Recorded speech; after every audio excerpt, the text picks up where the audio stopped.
ये है आपका अपना channel total knowledge education channel. हम देखते हैं साथियों यूडाइज प्लस पोर्टल पर ड्रॉप बॉक्स से छात्रों की संख्या को कैसे कम किया जाए। ड्रॉप बॉक्स अभी वर्तमान में बड़ी समस्या बना हुआ है।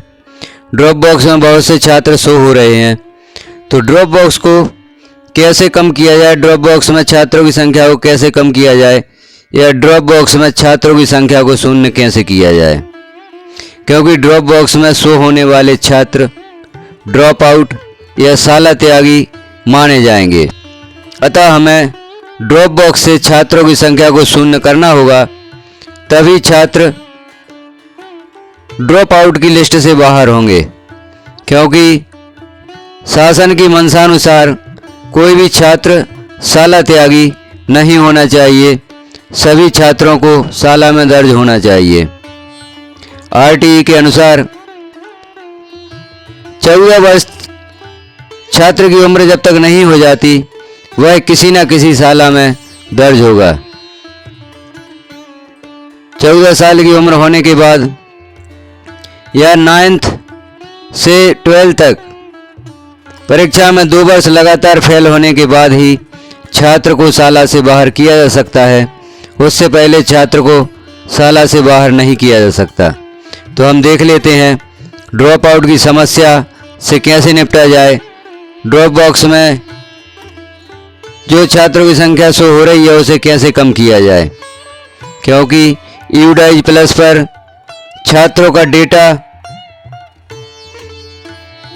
दिया गया है, जिससे यह पता चलता है कि छात्र अभी अध्ययनरत है या नहीं, या साला से बाहर है। यदि साला से बाहर है तो उसे किसी न किसी साला में एनरोल होना चाहिए या दर्ज होना चाहिए। तो हम देखते हैं किस प्रकार से ड्रॉप आउट छात्रों को कम किया जाए, उन्हें सालाओं में दर्ज कराया जाए। ड्रॉप बॉक्स से छात्रों को कम करने की समस्या का एक ही समाधान है, या तो उन्हें अपनी साला में इंपोर्ट किया जाए या अन्य किसी साला में इंपोर्ट करवाया जाए। इसके अलावा कोई भी समाधान अभी वर्तमान में ड्रॉप बॉक्स से संबंधित नहीं है। तो इसके लिए हम किसी भी ब्राउज़र पर सर्च करते हैं यूडाइज प्लस में स्टूडेंट मॉड्यूल को क्लिक करते हैं, और जैसे पूर्व से करते आए हैं स्टेट सेलेक्ट करते हैं, गो पर क्लिक कर देते हैं, तो लॉगिन के लिए ऑप्शन आ जाता है। यूडाइज प्लस को यहाँ पर लॉगिन किया जाना है। लॉगिन करने के पश्चात अगला पेज ओपन होगा। जैसे ही यूडाइज प्लस को लॉगिन करते हैं तो यह पेज ओपन होता है, जहां पर सत्र 2023-24 और 22-23 लिखा होता है। वर्ष 2023-24 सिलेक्ट करके हम वर्तमान सत्र की जानकारी प्राप्त कर सकते हैं, और 2022-23 को क्लिक करके विगत वर्ष की छात्रों से संबंधित जानकारी प्राप्त कर सकते हैं। 2022-23 से ऑल स्टूडेंट लिस्ट पर क्लिक करके छात्र की सही जन्म तिथि और पैन नंबर प्राप्त कर सकते हैं। तो अभी हम वर्ष 2023-24 क्लिक करते हैं। यहाँ पर स्कूल का डैशबोर्ड ओपन होता है, जहाँ क्लास वाइज छात्रों की संख्या शो होती है। तो ड्रॉप बॉक्स से संबंधित समस्या से निपटने के लिए हमें सबसे पहले अपनी शाला का डैशबोर्ड देख लेना है। अभी कई विद्यालयों ने छात्रों को इंपोर्ट नहीं किया है। जो छात्र कक्षा 5वीं पास होकर टीसी लेकर चले गए हैं, या कक्षा 8वीं पास होकर टीसी लेकर किसी अन्य विद्यालय चले गए हैं, या विद्यार्थी विद्यालय की किसी अन्य कक्षा को छोड़कर अन्य विद्यालय दूसरे विद्यालय में एडमिशन लेने चले गए हैं, उन विद्यालयों द्वारा छात्रों को इंपोर्ट नहीं किया गया है। तो सभी शिक्षकों का दायित्व बनता है यूडाइज प्लस कि ड्रॉप बॉक्स पर वर्क करने से पहले अपने विद्यालय की सभी कक्षाओं की संख्या का मिलान कर लें। यदि आपकी साला की दर संख्या के अनुसार कक्षाओं में छात्रों की संख्या 100 नहीं होती तो हम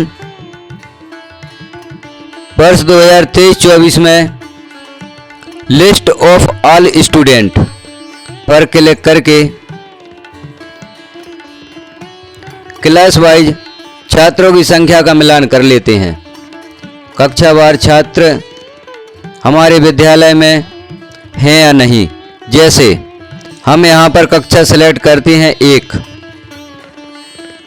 यहाँ मिलान करते हैं कि जिन छात्रों के नाम हमारी उपस्थिति पंजी में लिखे गए हैं वह पूरी संख्या यहाँ पर शो हो रही है नहीं।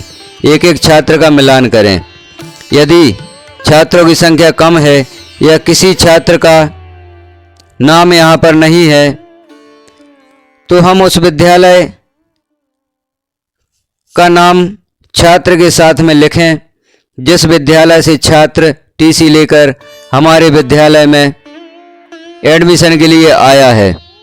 इसी प्रकार से अन्य कक्षा का मिलान कर लेते हैं। जिस कक्षा में भी आपकी छात्र संख्या कम शो हो रही है, list of all student open करके प्रत्येक कक्षावार छात्रों का मिलान अपनी उपस्थिति रजिस्टर से करें कि इसमें सभी छात्र शो हो रहे हैं या नहीं। सभी कक्षाओं का मिलान इसी प्रकार से हमें करना है। और जिन छात्रों के नाम इस सूची में शो नहीं होते उनकी एक सूची अलग से बना लें। उस छात्र के साथ में उस विद्यालय का नाम भी लिखें जिस विद्यालय से छात्र आया है। फिर इन छात्रों को इंपोर्ट करने का प्रयास करें, जो कि हमें एक्टिविटी में इंपोर्ट मॉड्यूल में सुविधा दी गई है कि छात्रों को हम इंपोर्ट कर सकते हैं। इंपोर्ट मॉड्यूल के नीचे गो पर क्लिक करते हैं। गो पर क्लिक करते ही 2 ऑप्शन प्राप्त होते हैं, एक import with in state, import outside state. यदि विद्यार्थी हमारे ही स्टेट का है तो इंपोर्ट विद इन स्टेट के नीचे गो पर क्लिक करते हैं, और विद्यार्थी किसी अन्य राज्य से आया है तो इंपोर्ट आउटसाइड स्टेट पर क्लिक करते हैं। तो हम इंपोर्ट विद इन स्टेट पर क्लिक करके देख लेते हैं। यहाँ पर हमें स्टूडेंट का पैन नंबर और डेट ऑफ बर्थ की आवश्यकता होती है। स्टूडेंट का पैन सर्च करने के लिए आधार नंबर की आवश्यकता होती है और सही डेट ऑफ बर्थ की आवश्यकता होती है। कभी कभी आधार नंबर से पैन नंबर सर्च नहीं होता तो हम छात्र को इंपोर्ट नहीं कर पाते। और यदि छात्र का सही पैन नंबर PEN और डेट ऑफ बर्थ हमारे पास है तो हम छात्र को इंपोर्ट कर सकते हैं। अब यह हमें कहाँ से प्राप्त होगा? जिस विद्यालय से छात्र आया है उस विद्यालय से हम संपर्क करें और छात्र की जो विगत वर्ष में यूडाइज में जन्म तिथि लिखी गई थी उसी जन्म तिथि को हम उनसे प्राप्त करें और यहाँ पर इंपोर्ट करें। अब छात्र जिस विद्यालय से आया है उस विद्यालय के प्रधान अध्यापक से हम कैसे संपर्क करें, उस शाला के प्रभारी से कैसे संपर्क करें, इसकी सुविधा भी अब यूडाइज प्लस पर दे दी गई है। यूडाइज प्लस से ही किसी भी विद्यालय का कॉन्टैक्ट नंबर हम देख सकते हैं और उन प्रभारी से संपर्क कर सकते हैं।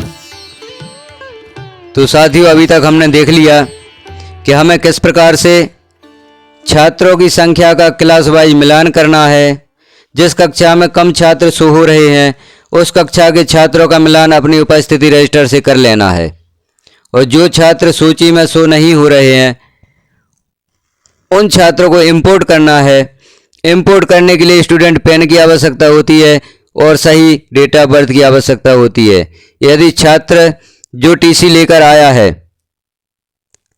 उसमें सही जन्म तिथि लिखी है तो अब PEN नंबर की आवश्यकता होती है, जिसे हम छात्र के आधार के माध्यम से प्राप्त कर सकते हैं। यदि छात्र के आधार द्वारा PN प्राप्त नहीं होता तो उस शाला के प्रभारी से संपर्क करके सही डेट ऑफ बर्थ और PEN प्राप्त करेंगे और छात्रों को इंपोर्ट करेंगे। अब हम बात कर लेते हैं ड्रॉप बॉक्स की। ड्रॉप बॉक्स में जो छात्र शो हो रहे हैं उन छात्रों का क्या करना है, तो हम ड्रॉप बॉक्स में गो पर क्लिक करते हैं तो हमारे विद्यालय का ड्रॉप बॉक्स ओपन होता है। अब यहाँ पर कुछ विद्यार्थी ऐसे मिलेंगे जिन्हें हमने गलती से शाला से बाहर कर दिया है। यदि कुछ छात्र इसमें ऐसे शो हो रहे हैं जिन्हें आपने भूलवश शाला से बाहर कर दिया है, जब हमने छात्र की प्रोबेशन एक्टिविटी को कंप्लीट किया था उस समय छात्र की जो स्कूल स्टेटस है वो गलती से left school with TC select हो गया था, तो वह छात्र हमारे शाला से बाहर हो गया था और ड्रॉप बॉक्स में आ गया था। अब यदि ऐसे छात्र हैं तो उनके सामने इंपोर्ट का ऑप्शन होता है। इंपोर्ट पर क्लिक करते हैं तो स्टूडेंट का PAN यहाँ पर दर्ज दिखाई देता है। इस छात्र की सही डेट ऑफ बर्थ लिखकर हम इस छात्र को जिस कक्षा में छात्र अध्ययनरत है उसमें हम इंपोर्ट कर सकते हैं। यदि आपके पास डेट ऑफ बर्थ छात्र की दाखिल खारिज में है, वह मिलान करती है, तो उससे हम इसे इंपोर्ट कर सकते हैं। और दाखिल खारिज रजिस्टर की डेट ऑफ बर्थ यदि मिलान नहीं करती तो यहाँ पर राइट साइड में अकादमिक ईयर 2023-24 के नीचे चूज अकादमिक ईयर लिखा होता है। यहाँ से हम 2022-23 क्लिक करते हैं। लिस्ट ऑफ ऑल स्टूडेंट पर क्लिक करके छात्र का PAN और सही डेट ऑफ बर्थ यहाँ से प्राप्त कर सकते हैं। यहाँ से छात्र की सही डेट ऑफ बर्थ प्राप्त करके और ड्रॉप बॉक्स से जो हम छात्र को इंपोर्ट कर रहे थे वहाँ पर यह डेट ऑफ बर्थ लिखते ही छात्र हमारे विद्यालय में पुनः इंपोर्ट हो जाएगा। इस प्रकार से हम भूलवश जो छात्र हमारे विद्यालय से बाहर हो गए थे उन्हें हम पुनः वापस अपने विद्यालय में दर्ज कर सकते हैं। इसके लिए सही जन्म तिथि की आवश्यकता होती है, जो कि हम वर्ष 2022-23 सिलेक्ट करके list of all student click करके प्राप्त कर सकते हैं। अब हम पुनः जाते हैं वर्ष 2023-24 में। यहाँ हमने अपनी शाला का ड्रॉप बॉक्स देख लिया है। उस ड्रॉप बॉक्स का क्या करना है वो भी हम समझ गए हैं। अब इस ड्रॉप बॉक्स में अन्य जो छात्र शो हो रहे हैं जो TC लेकर आपकी शाला से बाहर जा चुके हैं, कक्षा 5 पास होकर, कक्षा 8 पास होकर या किसी अन्य कक्षा से, जैसे दूसरी में अध्ययनरत था, अब वो अध्ययन के लिए किसी अन्य विद्यालय में चला गया है, हमने उसे TC प्रदान कर दी है। तो जब हम छात्र को TC देते हैं तो उस समय छात्र की TC का रिकॉर्ड रखा जाता है कि छात्र किस विद्यालय में अध्ययन करने के लिए जा रहा है। यदि आप रिकॉर्ड नहीं रखते हैं तो आगे से शुरू कर दें। छात्र जब भी TC लेकर जाता है तो अभिभावक से यह अवश्य जानकारी प्राप्त करें कि छात्र किस विद्यालय में अध्ययन के लिए जाएगा। उस विद्यालय का UDIS कोड और विद्यालय का नाम हमारे रिकॉर्ड में होना चाहिए कि छात्र किस विद्यालय में अध्ययन के लिए गया है। अब यदि हम यह जानकारी नहीं ले पाए हैं तो जो छात्र हमारी ड्रॉप बॉक्स की सूची में शो हो रहे हैं उनका एक रजिस्टर बनाएं या सूची बनाएं और इन छात्रों की सर्वे करें। उन छात्रों के अभिभावकों से संपर्क करें, उनसे पता करें कि यह विद्यार्थी किस विद्यालय में अध्ययन हेतु गया है। जैसे ही हमें जानकारी मिल जाती है कि यह विद्यार्थी किस विद्यालय में गया है तो उस विद्यालय के प्रभारी से संपर्क करके इन छात्रों को उनके विद्यालय में इंपोर्ट करवाएं, क्योंकि ड्रॉप बॉक्स को कम करने का या शून्य करने का सिर्फ जो तरीका मैंने पहले बताया कि या तो छात्र को अपने विद्यालय में इंपोर्ट करें या छात्र को अन्य विद्यालय में इंपोर्ट करवाएं। तो यहाँ ड्रॉप बॉक्स के ऊपर एक ऑप्शन दिया गया है स्कूल कॉन्टैक्ट डिटेल। इसे हम जैसे ही क्लिक करते हैं तो उस विद्यालय के जो भी प्रभारी हैं उनका नाम, और मोबाइल नंबर यहाँ पर शो होता है, तो उनसे हम संपर्क करके इन छात्रों को इनपुट करवा सकते हैं। और हमारे छात्र जिस विद्यालय गए हैं उन विद्यालय के प्रभारी भी हमारा ड्रॉप बॉक्स देखकर, हमारा मोबाइल नंबर देखकर वहां से हमसे संपर्क करेंगे और हो सकता है छात्र का PEN और सही जन्म तिथि हमसे मांगेंगे। तो जैसे हमने पूर्व में देखा, अकादमिक ईयर 2022-23 सिलेक्ट करके ऑल स्टूडेंट या लिस्ट ऑफ ऑल स्टूडेंट को क्लिक करके हम विगत वर्ष में अपने यहाँ दर्ज छात्रों की सूची देख सकते हैं। वहाँ से छात्र का सही PEN नंबर और डेट ऑफ बर्थ देख सकते हैं। चूँकि PEN नंबर ड्रॉप बॉक्स में भी दिया गया है, तो PEN नंबर की प्रॉब्लम नहीं जाएगी, सिर्फ सही डेट ऑफ बर्थ की प्रॉब्लम जाती है। तो हम 2022-23 पर जाकर छात्र की सही जन्म तिथि देख सकते हैं। अब यहाँ हम देखते हैं अन्य विद्यालयों की कॉन्टैक्ट डिटेल किस प्रकार से प्राप्त की जाए। जैसे यहाँ पर ड्रॉप बॉक्स हम किसी भी राज्य का, किसी भी डिस्ट्रिक्ट का, किसी भी ब्लॉक का, किसी भी स्कूल का चेक कर सकते हैं कि किस विद्यालय, किस राज्य के, किस डिस्ट्रिक्ट की, किस ब्लॉक के, किस विद्यालय में कितने छात्र ड्रॉप बॉक्स में हैं। जहाँ से भी, जिस विद्यालय से भी छात्र हमारे विद्यालय में आता है, उस ड्रॉप बॉक्स को हम ओपन करते हैं, क्योंकि हमें आवश्यकता है उस विद्यालय के प्रभारी से संपर्क करने की। तो हम सिलेक्ट करते हैं, कोई भी स्कूल सिलेक्ट करके देख लेते हैं, सर्च करते हैं। चूँकि इस विद्यालय में ड्रॉप बॉक्स में छात्र नहीं है, लेकिन इस विद्यालय का कॉन्टैक्ट नंबर या कॉन्टैक्ट डिटेल यहाँ पर नहीं दी गई है, क्योंकि इस विद्यालय के ड्रॉप बॉक्स में छात्र शो नहीं हो रहे हैं। तो हम अन्य विद्यालय देखते हैं जिसमें छात्र ड्रॉप बॉक्स में शो हो रहे हों। यहाँ छात्र ड्रॉप बॉक्स में शो रहे हैं। मान लीजिए इसी विद्यालय से छात्र हमारे विद्यालय में एडमिशन लेने आया है, TC लेकर आया है। अब हमें उस छात्र की सही जन्म तिथि प्राप्त नहीं हो पा रही है, उस छात्र को हम इंपोर्ट नहीं कर पा रहे हैं। तो जो यहाँ पर स्कूल कॉन्टैक्ट डिटेल दी गई है, इस पर क्लिक करते हैं तो इस विद्यालय के प्रभारी का नाम और मोबाइल नंबर यहाँ पर शो होता है। इस मोबाइल नंबर पर हम कॉन्टैक्ट करके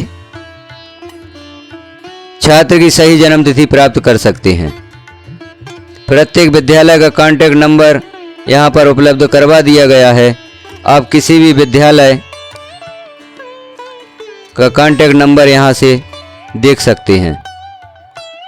इस विद्यालय में भी बहुत से छात्र ड्रॉप बॉक्स में शो हो रहे हैं। तो किसी भी विद्यालय का ड्रॉप बॉक्स ओपन करके वहाँ से उनकी कॉन्टैक्ट डिटेल हम प्राप्त कर सकते हैं और किसी भी विद्यालय से कोई भी विद्यालय संपर्क कर सकता है और एक दूसरे से जिस जानकारी का आदान प्रदान करना चाहते हैं वो कर सकते हैं। इस जानकारी पर ध्यान जरूर दें, कॉन्टैक्ट डिटेल, क्योंकि अभी तक शिक्षकों को एक ही प्रॉब्लम जा रही थी कि कोई भी विद्यार्थी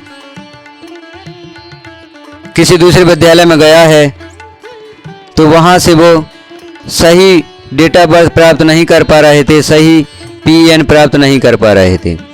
अब एक और प्रॉब्लम आती है, हमें ये पता चलता है कि छात्र किस शहर में गया है एडमिशन लेने। अब उस विद्यालय का नाम भी हमें नहीं पता कि किस शहर में, जिस शहर में विद्यार्थी गया है वो किस विद्यालय में एडमिशन ले रहा है। तो यह जानकारी हम अभिभावकों से प्राप्त कर सकते हैं कि आपने किस विद्यालय में छात्र का नाम लिखवाया है। और यदि उनसे भी जानकारी नहीं मिल पाती तो ड्रॉप बॉक्स में हम उस शहर का नाम लिख देते हैं।